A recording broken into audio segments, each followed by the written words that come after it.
Welcome to J news. 54 జాతీయ భద్రతా దినోత్సవం మార్చి 4ను ఉద్దేశించి శ్రీకాకుళం జిల్లాలో ఉన్న అన్ని కర్మాగారాలు అపిటోరియా, డాక్టర్ రెడ్డీస్, ఆరో యాక్టివా, AOL Aparna, NSL Deepak, nitrate, ఫ్రింజే, శ్రేయస్లో పనిచేసే 1000 మంది కార్మికులు మరియు భద్రతా అధికారులు పెద్ద ఎత్తున భద్రతపై అవగాహన కల్పించడం కోసం పైడి భీమవరం పరిశ్రమ ఏరియాలో భద్రతా ర్యాలీ నిర్వహించారు.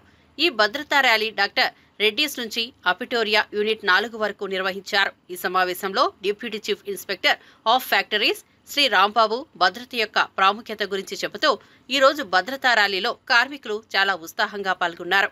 అయితే భద్రత అనేది మన నిత్య జీవితంలో మరియు కర్మాగారంలో ప్రాముఖ్యతను ఇస్తూ ఎటువంటి ప్రమాదాలు గురి కాకుండా కార్మికులు తమ కర్తవ్యం నిర్వహించాలని కోరారు. కార్మికుల యొక్క భద్రత మరియు శ్రేయస్సు భారతదేశ అభివృద్ధికి చాలా అవసరమని నొక్కి చెప్పారు. ఈ ర్యాలీకి అపిటోరియా యాజమాన్యం సహాయ సహకారాలు అందించడం జరిగింది.